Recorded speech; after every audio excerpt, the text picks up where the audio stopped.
C Malayalam news പ്രേക്ഷകർക്ക് സ്വാഗതം. ഇന്ന് ഞാനൊരു വിശിഷ്ട അതിഥിയോടൊപ്പമാണുള്ളത്. ഈ ഓണക്കാലത്ത്, അതായത് ഓണം എപ്പോഴും നമ്മൾ പറയാറുണ്ട് ഗൃഹാതുരതയും ഒരുപാട് ഓർമ്മകൾ സമ്മാനിക്കുന്ന ഒന്നാണ് ഓണം. അപ്പോൾ നമ്മളൊക്കെ ഇപ്പം കുറച്ച് വർഷങ്ങളെ ആയുള്ളൂ. കുറേ ഓണമുണ്ട്, ഒരുപാട് ആളുകളുണ്ട് നമുക്കൊപ്പം. എൻ്റെ അപ്പൂപ്പൻ കൂടിയാണ് വട്ടപ്പറമ്പിൽ പീതാംബരൻ. വിശേഷണങ്ങൾ ഒരുപാടാണ്. അധ്യാപകൻ, പ്രഥമാധ്യാപകൻ, നടൻ, നാടകകൃത്ത്, നാടകരചന, അങ്ങനെ ഒട്ടേറെ ഒരുപാടുണ്ട് പറയാൻ. സംഗീത നാടക അക്കാദമി, സർക്കാരിൻ്റെ അവാർഡുകൾ, അങ്ങനെ ഒരുപാട് അവാർഡുകളൊക്കെ വാരിക്കൂട്ടിയ ആളാണ്. അദ്ദേഹത്തിൻ്റെ വീട്ടിലാണ് ഞാനിപ്പോൾ ഉള്ളത്. വീട് നിറയെ പുസ്തകങ്ങളാണ്, കൈകൊണ്ട് എഴുതിയ പുസ്തകങ്ങൾ. അതൊക്കെ സി മലയാളം ന്യൂസ് പ്രേക്ഷകർ ഒരിക്കൽ നമ്മൾ കണ്ടതാണ്. അപ്പോൾ ഇന്ന് ഞാൻ അപ്പനോടൊപ്പം ഉള്ളത് ഒരുപാട് ഓണ വിശേഷങ്ങൾ അപ്പനറിയാം. നമുക്ക് ഈ ഓണം എന്ന് പറയുമ്പോൾ ഈ മാവേലിയുമായി ബന്ധപ്പെട്ട ചില കഥകളാണ് നമുക്കെപ്പോഴും അറിയാവുന്നത്. പക്ഷേ അതല്ലാതെ വളരെ രസകരമായ, നമുക്കിങ്ങനെ കേട്ടിരിക്കാൻ തോന്നുന്ന ചില കഥകളും പാട്ടുകളും അതിൻ്റെ കുറച്ച് ഐതിഹ്യങ്ങളും ഒക്കെ ഉണ്ട്. എപ്പോൾ നമുക്ക് കേട്ട് നോക്കാം. എന്താണ് അപ്പോൾ ഈ ഓണം എന്ന് പറയുമ്പോൾ ഈ പറഞ്ഞ പോലെ ഒരു ഓർമ്മകളാണല്ലോ നമുക്ക് എപ്പോഴും. ഇപ്പോൾ ഈ പ്രായത്തിൽ ഞാൻ ഇരിക്കുമ്പോൾ എൻ്റെ ഓർമ്മയിൽ വരുന്നത് എൻ്റെ 10 വയസ്സിൽ ഊഞ്ഞാലാടുന്നതും പൂക്കൾ പറിക്കാൻ പോകുന്നതും ഒക്കെയാണ്. അപ്പോൾ എങ്ങനെയാണ് ഓർത്തെടുക്കുന്നത് ഒരു ഓണം എന്ന് പറയുമ്പോൾ? ഈ ഓണം ഈ സ്ഥിതിസമത്വ സിദ്ധാന്തത്തിൻ്റെ പ്രാചീനമായ ഒരു സങ്കല്പമാണ്. അത് ഐതിഹ്യമാണ്. അതിനെ ചരിത്രവുമായി ബന്ധപ്പെടുത്തുന്നത് ഒരിക്കലും ശരിയല്ല. ചരിത്രത്തിന് രേഖകളുണ്ട്. അതിനുശേഷം മാത്രമേ നമുക്ക് ചരിത്ര വസ്തുതകളെന്ന് പറയാനൊക്കെ ഉള്ളൂ. ഇത് ഐതിഹ്യ കഥകൾ, പ്രത്യേകിച്ചും പുരാണ കഥകളാണ്. പുരാണ കഥകൾ ഒരിക്കലും ചരിത്രമാവില്ല.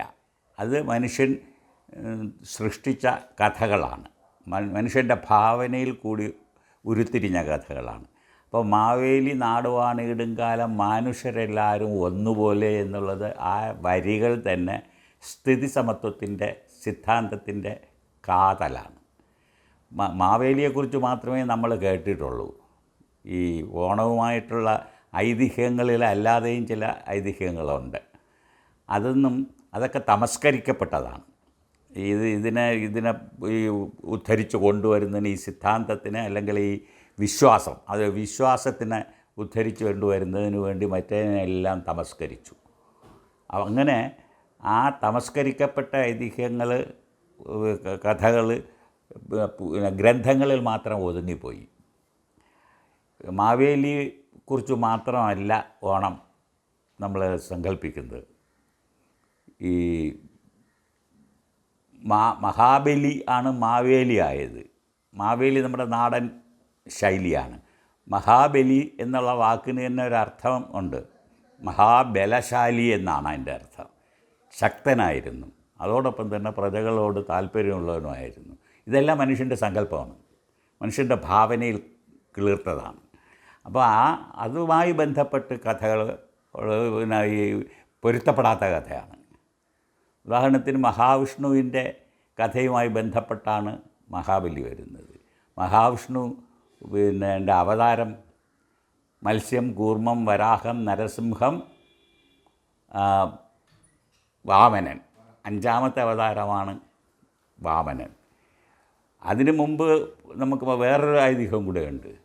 പരശുരാമൻ സൃഷ്ടിച്ചതാണ് കേരളമെന്ന്.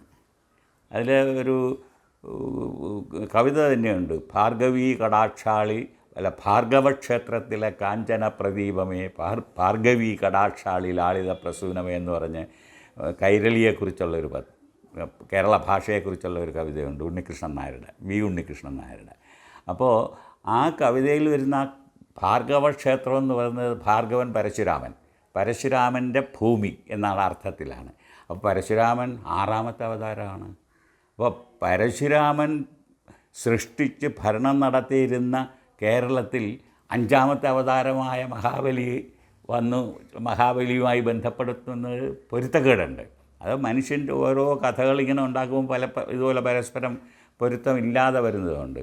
അതല്ലാതെ വേറൊരു മഹാബലി ഉണ്ടായിരുന്നതായിട്ടാണ് നമ്മളെ കഥയിലുള്ളത്. അത് ഈ കൊച്ചിയിൽ ഭരിച്ചിരുന്ന ഒരു രാജവംശത്തിലെ ഒരു രാജാവിൻ്റെ പേരാണ് മഹാബലി. അദ്ദേഹം ഈ മഹാബലിയുമായിട്ട് യാതൊരു ബന്ധവുമില്ല. അതാണ് വേറൊരു കാര്യം. അദ്ദേഹം ഈ ഒരു ചിങ്ങമാസത്തിലെ തിരുവോണ ദിവസം എല്ലാ സ്ഥലത്തും ഉള്ള ആളുകൾ അവിടെ വരും. അന്നത്തെ യാത്രാക്ലേശം കൊണ്ട് ഈ നടന്നൊക്കെ വരാനൊക്കെ ഉള്ളൂ, ദിവസങ്ങളെടുക്കും ഈ യാത്ര. ഓണം ആഘോഷിക്കാൻ തൃക്കാക്കര പോകുന്നതിന് ഒരുപാട് ദിവസങ്ങൾ വേണ്ടി വരും. അപ്പോൾ അദ്ദേഹം ഒരു പ്രഖ്യാപനം നടത്തി, ഓണം ചിങ്ങമാസത്തിലെ തിരുവോണ ദിവസം അവരവരുടെ വീടുകളിൽ ആഘോഷിക്കുക. അങ്ങനെയാണ് നമ്മുടെ കേരളം മുഴുവൻ ഓണം വ്യാപിച്ചതെന്ന് ഒരു കഥ. അപ്പോൾ ഈ പറഞ്ഞ കഥയിൽ ആ രാജാവിൻ്റെ പേരുണ്ട്, കുലശേഖര പെരുമാൾ. പെരുമാൾ രാജാക്കന്മാരെന്ന് പറഞ്ഞ അതിൽ ഒരു ആളാണ് ഈ കുലശേഖര പെരുമാൾ. അപ്പോൾ അങ്ങനെ ഒരു പ്രഖ്യാപനം ഉണ്ടായി. പിന്നെ അതുള്ളത് കേരളത്തിലെ ഭരണകർത്താവായിരുന്ന ഒരു ചേരമാൻ പെരുമാൾ, അത് നമ്മൾ പ്രസിദ്ധമാണ്. അദ്ദേഹം ഇസ്ലാം മതം സ്വീകരിച്ചു. അതൊക്കെ ചരിത്രമാണ്, അതൊക്കെ അടുത്ത കാലത്തുണ്ടായതാണ്, അത് ഐതിഹ്യമല്ല. ഇസ്ലാം മതം സ്വീകരിച്ചിട്ട് അദ്ദേഹം മക്കയിലേക്ക്, പുണ്യ നാടായ മക്കയിലേക്ക് പോകുന്നത് ചിങ്ങമാസത്തിലെ തിരുവോണ ദിവസമാണ്. ആ ദിവസവും ആണ് ഓണം ആഘോഷിക്കുന്നതെന്ന് ഒരു കഥ. ഇങ്ങനെ 2 കഥയായി. മൂന്നാമത്തേത് ഈ ബുദ്ധമതക്കാർ കേരളം ഭരിച്ചിരുന്നതായിട്ടൊരു ഒരു കേൾവിയുണ്ട്. ആ ബുദ്ധമതക്കാരുടെ ഒരാചാരമാണ് ഈ ഓണമായിട്ട് ആഘോഷിക്കുന്നത്. ഇങ്ങനെ ഇതുണ്ട്. പിന്നെ യഥാർത്ഥത്തിൽ എന്താണ്, കാർഷിക പ്രാധാന്യമുള്ള ദേശമാണ് നമ്മുടെ നാട്. കൃഷിക്ക് പണ്ടുകാലം മുതലേ വളരെ പ്രാധാന്യം കൊടുത്തിരുന്ന, അതിനോട് ബന്ധപ്പെട്ട ഒരുപാട് ആചാരങ്ങൾ നമുക്കുണ്ട്. ഈ കൃഷിയുമായി ബന്ധപ്പെട്ട് കൊയ്ത്തിനുള്ള ആചാരം, പിന്നെ നിറപുത്തിരി എന്ന് പറയുന്ന ഒരാചാരം, അതൊക്കെ നമ്മളെല്ലാ ക്ഷേത്രങ്ങളിലും ഇപ്പോഴും നടക്കുന്നതാണ്. എന്ന് വെച്ചാൽ ആ കൃഷി കൊയ്ത്തൊക്കെ ഒരു ആഘോഷമാണ് നമുക്ക്. കൊയ്ത്ത് പാട്ടുകളുണ്ട്, കൃഷിയുമായി ബന്ധപ്പെട്ട ഒരുപാട് പാട്ടുകൾ നമുക്കുണ്ട്, നാടോടി പാട്ടുകൾ. അന്നത്തെ മനുഷ്യൻ ബോധപൂർവം പാടിയ പാട്ടുകൾ വരെയുണ്ട്. ജന്മിത്തത്തിനെതിരായിട്ട് ബോധപൂർവം ഈ കൊയ്യുന്ന സമയത്ത്, മെതിക്കുന്ന സമയത്ത്, ഞാറ് നടുന്ന സമയത്ത്, ഈ നിലം ഉഴുന്ന സമയത്തൊക്കെ പാട്ടുകൾ പാടിക്കൊണ്ടിരുന്നു. അതിൻ്റെയൊക്കെ പിന്നിലുണ്ടത് അവൻ്റെ മനസ്സിൽ കിടക്കുന്ന ഈ ഇല്ലായ്മകളെ കുറിച്ചുള്ള വേദനകളൊക്കെ ഉണ്ട് അതിനകത്ത്, പ്രതിഷേധവുമുണ്ട്. അപ്പോൾ അത്തരത്തിലുള്ള പാട്ടുകളും ആ കാര്യങ്ങളുമൊക്കെ നടത്തിയാണ് കൃഷി ഒരാഘോഷമാക്കി നടത്തിയിരുന്നത്. അത് കൊയ്ത്ത് കാലമാണ് ഈ ചിങ്ങമാസം. യാഥാർത്ഥ്യത്തിൽ തന്നെ ഈ ഓണവുമായി ബന്ധപ്പെട്ട് ഒരുപാട് പാട്ടുണ്ട്, ഉണ്ട്, ചൊല്ലുകളുണ്ട്. ഈ കേരളത്തിൽ അത്രയായിട്ട് കണക്റ്റഡ് ആണ് ഈ ഓണം. അതായത് അതിന്റെ സംസ്കാരം മുഴുവൻ ഈ ഒരു ആഘോഷത്തിലുണ്ട്. അതുകൊണ്ടാണ് ഇതൊരു ജാതിമത ഭേദമന്യേ ആഘോഷം. അത് തന്നെ, അതെ. ജാതിക്കും മതത്തിനും ഒന്നും ഈ ഒരുമയ്ക്ക് ജാതിയും മതവും ഇല്ല. ഓണത്തിൻ്റെ ആദ്യത്തെ ചടങ്ങെന്ന് പറഞ്ഞാൽ ഊഞ്ഞാലാട്ടമാണ്. ഓണം വരുന്നുവെന്ന് അങ്ങനെ പിന്നെ മറ്റുള്ളവരെ അറിയിക്കുന്ന ഒരു ചടങ്ങാണത്. അത് അത്തത്തിന് മുമ്പേ തന്നെ ഊഞ്ഞാലാട്ടം നടക്കും. ഊഞ്ഞാൽ കെട്ടി, ഓണം വരുന്നതിന് 1 മാസത്തിന് മുമ്പ് തന്നെ ഊഞ്ഞാൽ കെട്ടി ആബാലവൃദ്ധം ജനങ്ങൾ, ആ വാക്ക് പ്രത്യേകം ശ്രദ്ധിക്കണം, വയസ്സന്മാർ മുതൽ കുട്ടികൾ, സ്ത്രീകൾ എല്ലാവരും ഈ ഓണം ഊഞ്ഞാലാട്ടത്തിന് വേണ്ടി ഊഞ്ഞാൽ കെട്ടിയിട്ട്, പൊതു ഊഞ്ഞാലുകളുണ്ട്, ഓരോരുത്തരുടെയും വീട്ടിൽ കെട്ടുന്ന ഊഞ്ഞാലുണ്ട്. പൊതു ഊഞ്ഞാലിൻ്റെ അവിടെ എല്ലാവരും കൂടി പാട്ടും വിളിയും കൂക്കും അട്ടഹാസവും പൊട്ടിച്ചിരിയും ഒക്കെ ആ സ്ഥലത്തുണ്ടാവും. അത് ഓണം വരുന്നു എന്നുള്ളതിൻ്റെ സൂചനയാണ്. പിന്നെ അപ്പോൾ അവിടെ ഒരു പ്രധാന കാര്യമുണ്ടെന്ന്, അവിടെ കൂടുന്ന ആളുകളുടെ ജാതിയും മതവും ഒന്നുമില്ല. ഹിന്ദുക്കളും ക്രിസ്ത്യാനികളും ഇസ്ലാമുകളും ബൗദ്ധന്മാരും എല്ലാം അവിടെ കൂടും. ചിരിക്കുമ്പോൾ എല്ലാവരും ഒരുമിച്ച് ചിരിക്കും, കൂവുമ്പോൾ ഒരുമിച്ച് കൂവും. അവിടെയൊക്കെ കാണുന്നത് ഒരുമ എന്ന ഒറ്റ വാക്കാണ്. അതാണ് മാവേലി മാടുവാണിയിടും കാലം മനുഷ്യരെല്ലാവരും ഒന്നുപോലെ എന്ന് പറയുന്നത്. അവ എല്ലാ പ്രവർത്തനത്തിലും ഉണ്ട്. പിന്നീടുള്ളത് അത്തത്തിനുള്ള പൂക്കളമാണ്. അത്തപ്പൂക്കളത്തിലെ ഏറ്റവും പ്രധാനം, ഗഹനമായ ആലോചനയിൽ നമുക്ക് കിട്ടുന്നത് എന്താണ്? യോജിപ്പാണ്, മനുഷ്യൻ്റെ യോജിപ്പാണ്.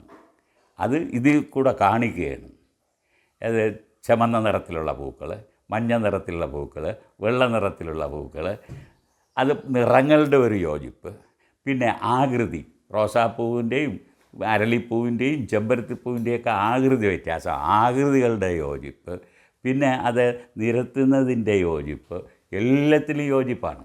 അവിടെയും മതവും ജാതിയുമില്ല. അതാണ് ഓണം കേരളീയരുടെ തനതെന്ന് പറയുന്നത്. നമുക്ക് മാത്രമേ, ഇന്ത്യയിലുള്ള എല്ലാ സംസ്ഥാനങ്ങളും പരിശോധിച്ചാൽ ജാതിയും മതവും നമ്മെ വിഴുങ്ങാത്തത് കേരളത്തിൽ മാത്രമേ ഉള്ളൂ. മനുഷ്യനെ ജാതിയും മതവും വിഴുങ്ങാത്ത ഒരേ ഒരു പ്രദേശം എന്ന് പറഞ്ഞാൽ ഇന്ത്യയിൽ കേരളം മാത്രമേ ഉള്ളൂ. അതുകൊണ്ടാണ് നമ്മുടെ ഓണം അടിപൊളിയാകുന്നത്. നിങ്ങളുടെയൊക്കെ ഭാഷയിൽ പറഞ്ഞാൽ അടിപൊളി. അപ്പോൾ അത്തരത്തിലുള്ള ഒരുമയാണ് നമ്മുടെ ഓണത്തിൻ്റെ. പിന്നെ സദ്യ, അവിടെ നോക്ക്, സദ്യയിൽ നോക്കുമ്പോഴത്തേക്ക് എരിവുള്ള കറികൾ, പുളിപ്പുള്ള കറികൾ, അതുപോലെ പിന്നെ മധുരമുള്ള കറികൾ, ഇതെല്ലാം എരിവും പുളിപ്പും മധുരവും കയ്പും എല്ലാം ഒരുമിക്കുന്നു ഒരു ഇലത്തുമ്പിൽ. ഇത് കണ്ടുപഠിക്കാനുള്ള കുട്ടികൾക്കൊക്കെ ഇത്തരം കാര്യങ്ങൾ പറഞ്ഞു കൊടുക്കണം. ആ സദ്യ ഉണ്ണുന്നതിന് തന്നെ ഒരു പ്രത്യേകത പഴയ കാലത്തെ ആചാര്യന്മാരെന്ന് വേണം പറയാൻ. അവരെ അനുഭവങ്ങളിലൂടെ ആചാര്യത്വം കിട്ടിയ ആളുകളാണ്. അവർ അടുത്ത തലമുറയിലേക്ക് നൽകിയിരുന്നു. പക്ഷേ അതിപ്പോൾ ഇല്ല. ഇപ്പോൾ ഭക്ഷണത്തിന് വേറൊരു മാനമാണുള്ളത്. അത് നമ്മുടെ തനതായ ഭക്ഷണം യഥാർത്ഥത്തിൽ കാണുന്നത് ഓണത്തിനുള്ള ഭക്ഷണത്തിലാണ്. എരിവുള്ള കറികൾ, പുളിപ്പുള്ള കറികൾ, മധുരമുള്ള കറികൾ, ഇതെല്ലാം കൂടെ ചേരുന്ന ഒരുമ. ഇലത്തുമ്പിൽ തന്നെ ഒരുമയുണ്ട്. അവിടെയാണ് നമ്മൾ ഈ ഓണത്തിൻ്റെ മഹത്വം തിരിച്ചറിയേണ്ടത്. പണ്ട് ഒരുപാട് നല്ല രീതിയിൽ ആഘോഷിച്ചിട്ടുണ്ട്. പക്ഷെ ഇപ്പോഴും കേരളം ഒരുപാട് മാറിപ്പോയി. ഒരുപാട് സാഹചര്യങ്ങളൊക്കെ ഉണ്ട്. നമുക്ക് ഭയങ്കര തിരക്കാണ്, എല്ലാവർക്കും ഭയങ്കര തിരക്കാണ്. ആകെ നമുക്ക് ചിലപ്പോൾ ഒരു ഓണത്തിന്റെ അന്ന് നിന്നാലായി. പക്ഷെ എന്നാലും ആ ഒരു ഒരുമ ഇപ്പോഴും നമ്മൾ സൂക്ഷിക്കുന്നുണ്ട് എന്ന് തോന്നുന്നു. ഉണ്ട്. ഒരുമ, അതിനുള്ള ആ ഒരുമയുടെ ഓർമ്മ പുതുക്കാനാണ് യഥാർത്ഥത്തിൽ. അതിങ്ങനെ ഓരോ വർഷവും ഓണം വരുമ്പോൾ വീണ്ടും ദൂരദേശത്തുള്ളവരൊക്കെ ഒരുമിച്ച് ഇങ്ങ് വരികയാണ്. ഇപ്പോൾ നമുക്ക് എൻ്റെ 2 കൊച്ചുമക്കൾ ബാംഗ്ലൂരിൽ നിന്ന് നാളെ ഇങ്ങെത്തും. ഓണം എന്ന് പറയുമ്പോൾ അങ്ങനെയാണ്, ഒരു ഗൃഹാതുരത്വം അതിനകത്തുണ്ട്. നമ്മുടെ വീട്ടിൽ ചെല്ലണം, ബന്ധുക്കളെ കാണണം, ഓണപ്പുടവ ധരിക്കണം, ഊഞ്ഞാലാടണം, ഇങ്ങനെ ഒരുപാട്. അതെല്ലാം സന്തോഷവും ഒരുമയും നൽകുന്നതാണ്. സന്തോഷം ആണ് മാവേലി നാട് വാണിടുങ്കാലം, ആ പാട്ടിൻ്റെ ബേസ് അതാണ്, ഒരുമിക്കുക എന്നുള്ളതാണ്. അപ്പോൾ അത്തരത്തിലുള്ള ആചാരങ്ങളിലും കളികളിലും സദ്യയിലും ഒക്കെ തന്നെ ഉള്ളത് ഐക്യമാണ്. അതാണ് ഞാൻ ആദ്യം പറഞ്ഞത്, സ്ഥിതി സമത്വം അവിടെയും കാണാം. ഓണത്തിന് കളിക്കാൻ ഇറങ്ങുന്ന കളിക്കളത്തിൽ വലിപ്പച്ചെറുപ്പമൊന്നുമില്ല, അവിടെ ജാതിയൊന്നുമില്ല. കളിയിൽ ജാതിയില്ല, ഊണ് കഴിക്കുന്നതിൽ ജാതിയില്ല, പൂടുന്നതിൽ ജാതിയില്ല. ആ സന്ദേശമാണ് ഓണത്തിൻ്റെ ഏറ്റവും വലിയ സന്ദേശം. പക്ഷെ പലരും ഇപ്പോൾ ആ ഓണത്തിന് വെറും അടിച്ച്, നമ്മൾ നേരത്തെ പറഞ്ഞ പോലെ അടിച്ചു പൊളിക്കുക മാത്രമാണ്. ഈ അർത്ഥവത്തായ കാര്യങ്ങളാണ് ഇതിൻ്റെ പിന്നിലുള്ളതെന്നുള്ളത് പുതിയ തലമുറ പഠിക്കണം. പുതിയ തലമുറയെ പഠിപ്പിക്കണം. എന്തിനാണ് നമ്മളിപ്പോൾ ഈ ഒരു ഊണ് കഴിക്കാനിരിക്കുമ്പോഴത്തേക്ക് ആ ഉണ്ണുന്നതിന് പഴയ കാലത്ത് ആളുകൾ ഒരു പ്രത്യേകത കൽപ്പിച്ചിരുന്നു. നമ്മൾ ആദ്യം ചോറിട്ടിട്ട് ആ ചോറ് ആ ഇലയിൽ വരുന്ന കറികൾ നോക്കണം. ഇഞ്ചി, നാരങ്ങ, അങ്ങനെയുള്ള കറികൾ എരിവുള്ളത്, അതിനിപ്പുറത്തെ പച്ചടി കിച്ചടി എരിവ് കുറഞ്ഞത്, പിന്നീട് തോരൻ, അവിയൽ, ഇതെല്ലാം വ്യത്യസ്ത രുചികളാണ്. ആ രുചികളുടെ സമന്വയം അവിടെയുണ്ട്. അപ്പോൾ അത് നമ്മൾ സാമ്പാറിൽ അല്ല, പിന്നെ ചോറിട്ടതിന് ശേഷം പരിപ്പും പപ്പടവും ഇട്ട് ഞവിടിയിട്ട് അപ്പോൾ കഴിക്കേണ്ട കറി ഏതാണെന്ന് പഴയകാലത്തെ ആളുകൾ വ്യക്തമായിട്ട് തീരുമാനിച്ചിട്ടുണ്ട്, നടപ്പാക്കിയിട്ടുണ്ട്. എന്താണ്? പരിപ്പ് എരി കുറവാണ്, അപ്പോൾ എരിയുള്ള കറികൾ പിന്നെ നാരങ്ങയും ഇഞ്ചിയൊക്കെ തൊട്ട് നാക്കിൽ വയ്ക്കണം. അതേപോലെ സാമ്പാർ എരി ഉള്ളതാണ്, അപ്പോൾ എരി കുറഞ്ഞ പച്ചടി കിച്ചടിയൊക്കെ തൊട്ട് നാക്കി വയ്ക്കണം. അപ്പോൾ അത് ആ ഊണിൽ പോലും ഒരുമയും ശാസ്ത്രീയതയുണ്ട്. ഇന്ന് ഊണൊക്കെ പോയി. ഇന്ന് ഓണമെന്ന് പറഞ്ഞാൽ കുറേ ചിക്കൻ വാങ്ങിച്ച് കൂട്ടി പൊരിച്ചും കരിച്ചും തിന്നുക എന്നുള്ളത്. നമ്മളെ ഭക്ഷണ രീതി മാറിപ്പോയി. ഭക്ഷണ രീതി മാറിയതിൻ്റേതാണ് നമ്മുടെ രോഗങ്ങളുടെ കാരണവും. ഓണപ്പാട്ടുകൾ ഈ പണ്ടൊക്കെ ഉപയോഗിക്കും. നമുക്ക് ആകെ ഇപ്പോൾ അറിയാവുന്നുള്ളൊരു പുതുതലമുറയ്ക്ക് അറിയാവുന്നത് യേശുദാസിന്റെ കുറച്ച് പാട്ടുകൾ, പിന്നെ ഈ മാവേലി നാട് പാടിയ കാലം, അതും കൃത്യമായിട്ട് നന്മക്കൾ എന്ന് പറയുന്ന സാധനം കുറവാണ്. അപ്പൊ ഈ ഓണത്തിന് നമുക്ക് കൂടുതലായിട്ടും ഇത്തരം പാട്ടുകൾ കൊണ്ടുവരണ്ടേ? ഓണം വേണം. മാത്രമല്ല ഈ പറഞ്ഞ പോലെ പഴയ കാര്യങ്ങളും ഈ ഇപ്പൊ സദ്യ കഴിക്കുന്നതിന്റെ ആ ഒരു ചിട്ടവട്ടങ്ങളും അതൊക്കെ ഈ പറഞ്ഞ നമ്മുടെ വടക്കോട്ടുള്ളവർക്ക് പോലും ഈ ഒരു വ്യക്തതയില്ല. അവരുടെ സദ്യയൊക്കെ വളരെ വേറെ രീതിയാണ്. ഇതൊക്കെ പുറത്തു കൊണ്ടുവരിക, അല്ലെങ്കിൽ ഇതൊക്കെ അവരെ പഠിപ്പിക്കുക എന്നുള്ളത്, അല്ലെങ്കിൽ ഇവരിലേക്കൊക്കെ എത്തിക്കുക എന്നുള്ളത് ഇപ്പൊ ഈ പറഞ്ഞ പോലെ പഴയൊരു തലമുറയുടെ ഒരു കടമ. അതാണ് അത്. എനിക്ക് ഇപ്പോൾ വിദ്യാലയങ്ങളിലെല്ലാം ഓണാഘോഷമുണ്ട്. പക്ഷേ അത് ഒതുങ്ങിയിരിക്കുകയാണ്. ഈ ഓണത്തിൻ്റെ പാട്ടുകൾ തന്നെ തിരഞ്ഞെടുത്ത് കുട്ടികളെ കൊണ്ട് പാടിക്കുക, അങ്ങനെ വേണം. ഇപ്പോൾ ഓണപ്പാട്ടുകൾക്കൊക്കെ അതിനകത്തും അർത്ഥമുണ്ട്. ഇപ്പോൾ ഞങ്ങളെ കുട്ടിക്കാലത്ത് ഞങ്ങളെ അച്ഛനും അമ്മയും ഒക്കെ വിദ്യാഭ്യാസമുള്ളവരായിരുന്നു. അതുകൊണ്ട് അവർക്ക് ഒരുപാട് പാട്ടറിയാമായിരുന്നു. ആ പറഞ്ഞു തന്ന ഇതിൽ ഒരു പാട്ടുണ്ട്, ഈ വിരലുകളാണ്. വിരലുകൾ ബന്ധപ്പെടുത്തിയുള്ള പാട്ടാണ്. നമ്മൾ വിരലുകളെന്ന് പറഞ്ഞാൽ വിരലുകളിൽ ഇതൊരു കുടുംബമാണ്. ഇതെന്ന് പറഞ്ഞത് അതിലേറ്റവും പ്രധാനപ്പെട്ട ആളാണിത്. വീട്ടിലെ പ്രധാനപ്പെട്ട ആളിൻ്റെ പേരാണ് അതിന് കിട്ടുന്നത്, തള്ള. തള്ള എന്നുള്ള മലയാള പദമാണ്, മോശപ്പെട്ട പദമല്ല, ശുദ്ധമായ പച്ച മലയാളം. അതിനെ പലരും പിന്നെ മോശപ്പെട്ട രീതിയിലാണ് കാണുന്നത്. തള്ളയും തന്തയും പച്ച മലയാള പദങ്ങളാണ്. അത് പഴയ സാഹിത്യത്തിലൊക്കെ ഉണ്ട്. ഈ തള്ളവിരൽ, ആ തള്ളവിരലിനോട് ചേർന്നാണ് അടുത്ത വിരൽ, ചൂണ്ടുവിരൽ. ഈ ചൂണ്ടുവിരലിന് ഒരുപാട് അർത്ഥങ്ങളുണ്ട്. ഈ ഒരൊറ്റ വിരൽ കൊണ്ട് ഒരുപാട് അർത്ഥതലങ്ങളുള്ള പദങ്ങൾ നമുക്ക് പറയാം. വിരൽ പറയും. ഇങ്ങനെ പറഞ്ഞാൽ എഴുന്നേൽക്കും അറിയാതെ, ഇങ്ങനെ പറഞ്ഞാൽ പോവും, മിണ്ടരുത്, ഇങ്ങനെ പറഞ്ഞാൽ തുടരുക എന്നുള്ള അർത്ഥം ഒരുപാടുള്ളതാണ്. നമ്മുടെ വീട്ടിലും അച്ഛനാണ് എല്ലാവരെയും നിയന്ത്രിക്കുന്ന പഴയ കാലത്ത്. ഇപ്പോഴും അത് തന്നെയാണ്. ഒരു കുടുംബനാഥൻ എന്നാണ് പേര്. ആ കുടുംബനാഥനാണിത്. അമ്മ, കുടുംബനാഥൻ, മൂത്ത മകൻ, നടുവിരൽ, അടുത്ത ചേട്ടനല്ല ചേച്ചിയാണിത്. എന്താണ് ഇതിൻ്റെ പേര്? ചൂണ്ടുവിരലല്ല, ഇതിൻ്റെ പേര് അണിവിരൽ എന്നാണ്. അത് പുരാണകഥയുമായി ബന്ധപ്പെട്ടാണ് ആ പേര്. ഇത് കുഞ്ഞുവിരൽ, കുഞ്ഞുവാവ. അപ്പോൾ ആദ്യം കുഞ്ഞു പറയും, ഓണം വന്നീ വിരലേ, എങ്ങനെ ഉണ്ണുമെന്നീ വിരല്, കടം വാങ്ങി ഉണ്ണുമെന്നീ വിരല്. കുഞ്ഞുങ്ങൾക്ക് അതേ അറിയാവൂ, എങ്ങനെ ഉണ്ണും, ഓണം വന്നു എങ്ങനെ ഉണ്ണും, കടം വാങ്ങി ഉണ്ണും എന്ന് ആ കുഞ്ഞുങ്ങൾ പറഞ്ഞു തീർന്നപ്പോൾ അച്ഛനൊരു ചോദ്യം ചോദിക്കും, എങ്ങനെ വീട്ടുമെന്നീ വിരല്. അപ്പോഴാണ് അമ്മയുടെ മഹത്വം കാണുന്നത്. വേല ചെയ്ത് വീട്ടുമെന്നീ വിരല്. അപ്പോൾ ഈ പാട്ടിന് തന്നെ ഒരർത്ഥമുണ്ട്. ഇന്നത്തെ കാലത്ത് അങ്ങനെ ഈ പാട്ടിന് പ്രസക്തിയില്ല. ഇപ്പോൾ എല്ലാവരും സാമാന്യമായിട്ട്, നമ്മളെ കേരളത്തിനകത്താണെങ്കിൽ സാമാന്യമായിട്ട് പട്ടിണി കിടക്കുന്നവരാരും ഉണ്ടെന്ന് ഒരു ശത്രുക്കൾ പോലും പറയില്ല. അപ്പോൾ അത്രമാത്രം സമൃദ്ധമായിട്ടുണ്ട്. നമ്മുടെ യോജിപ്പാണ് അതിൻ്റെ അടിസ്ഥാനം, അല്ലാതെ വേറൊന്നുമല്ല. നമ്മൾ സമൃദ്ധമായി ഓണം ആഘോഷിക്കുന്നതിൻ്റെ പിന്നിലുള്ളത് നമ്മുടെ മനുഷ്യൻ്റെ യോജിപ്പാണ്. അപ്പോൾ പിന്നീട് ഉള്ള പാട്ടുകളെന്ന് പറഞ്ഞാൽ ഓണത്തപ്പനെ കുറിച്ചുള്ള പാട്ടാണ്. ഓണത്തപ്പ കൊടവയറായെന്നാ പോലും തിരുവോണം, നാളേക്കാണേ തിരുവോണം, നാക്കല ഇട്ടുവളം വേണം. ഇത് ആ കാലഘട്ടത്തിലുള്ള ആചാരത്തിൻ്റെ ഇത് ഭംഗിയായിട്ട് പ്രകടമാക്കുന്നത്. അപ്പോൾ വീണടുത്ത് തിരുവോണക്കറി എന്തെല്ലാം, ചോദ്യം, അതിനുത്തരം ചേനത്തണ്ടും ചെറുപയറും കാടും പടലും എരിശ്ശേരി. ഇങ്ങനെ നീണ്ട ഓണത്തപ്പനെ കുറിച്ചുള്ള പാട്ടുകളുണ്ട്, ഊഞ്ഞാലാടുന്ന പാട്ടുകളുണ്ട്. ഈ പാട്ടൊക്കെ കേൾക്കുമ്പോൾ എനിക്ക് തോന്നുന്നത് ഇപ്പൊ നമ്മള് ഓണത്തിന് മുമ്പുള്ള തയ്യാറെടുപ്പുകളിൽ ജോലികൾക്കിടയിലോ അങ്ങനെ ഉണ്ടായ പാട്ടുകളെ പോലെയാണ്. ആണ്. നമ്മൾ ജോലി ചെയ്തുകൊണ്ടിരിക്കുമ്പോൾ പാടുന്നുണ്ട്, ഒരുപാട് പാട്ടുകളുണ്ട്. യഥാർത്ഥത്തിൽ നമ്മളിപ്പോൾ പാട്ടൊക്കെ മറന്നിരിക്കുകയാണ്. നമ്മളിപ്പോൾ ജോലി ചെയ്യുമ്പോൾ എന്താണ് ഏതെങ്കിലും ഒരു ഇത് മൊബൈൽ ഓൺ ചെയ്ത് വെച്ചിട്ടായിരിക്കും ജോലി ചെയ്യുന്നത്. ഇവിടെയൊക്കെ അങ്ങനെയാണ്, പാട്ടിങ്ങനെ കേട്ടുകൊണ്ട്. പിന്നെ ഇവിടെ ആണെങ്കിൽ റേഡിയോ ഉണ്ട്, ഒരു അടുക്കളയിലാണ് വയ്ക്കുന്നത്. എൻ്റെ കുട്ടിക്കാലത്ത് അമ്മ അടുക്കളയിൽ റേഡിയോ വയ്ക്കും.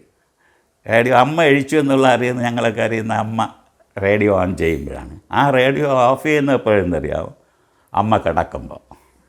അതിങ്ങനെ നിരന്തരമായി ശബ്ദിച്ചുകൊണ്ടേയിരിക്കും.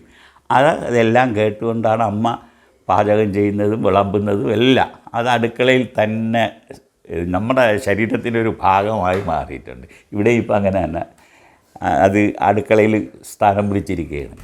അപ്പോൾ അങ്ങനെ ജോലിക്കിടയിൽ, പ്രവർത്തനങ്ങൾക്കിടയിൽ തന്നെ പാട്ട് കേൾക്കുന്നതിന് നമുക്ക് വേറെ ഒന്നുമില്ലല്ലോ, പാട്ടൊന്ന് ഓൺ ചെയ്ത് വെച്ചാൽ പോരെ. പണ്ടങ്ങനെയല്ല, പാടിക്കൊണ്ടിരുന്നു. ഈ ഉപകരണങ്ങളൊന്നും ഇല്ലാതെ പാടിക്കൊണ്ട് തന്നെ ജോലി ചെയ്യും. പാറ്റുമ്പോൾ പാടുന്ന പാട്ടുകൾ, അരി ഇടിക്കുമ്പോൾ പാടുന്ന പാട്ടുകൾ, അരി ആട്ടുമ്പോൾ പാടുന്ന പാട്ടുകൾ, അത് തന്നെ. അവരുടെ വേദനകളുടെ പാട്ടുകളുണ്ട്. അത് ഓണപ്പാട്ടല്ല, അത് വേറെ പാട്ടുകളാണ്. ഓണപ്പാട്ടിന് വേദന പ്രകടമാക്കില്ല, എപ്പോഴും സന്തോഷമാണ്.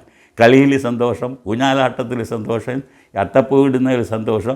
ഊണ് കഴിക്കുമ്പോൾ മാത്രമേ നമ്മൾ ആ പ്രവർത്തനത്തിലിടും. അന്നത്തെ ഊണിലൊക്കെ ഒരു പ്രത്യേകതയുണ്ട്. ഒരുമിച്ചിരുന്ന് ഊണ് കഴിക്കുകയാണ്. ഒറ്റയ്ക്കൊറ്റയ്ക്ക് ഊണില്ല അന്ന്.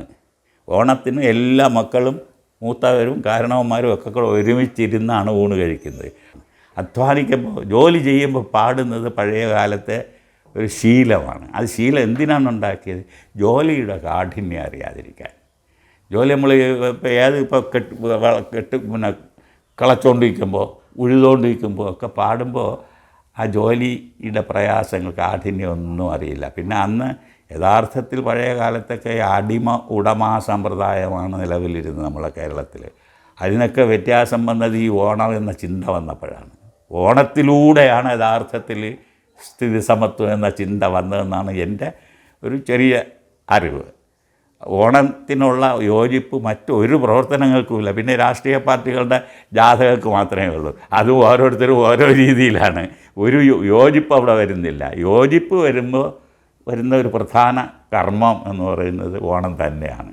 ഓണത്തപ്പ കൊടവയറ എന്നാ പോലും തിരുവോണം, നാളേക്കാണേ തിരുവോണം, നാക്കലയിട്ടു വിളമ്പേണം.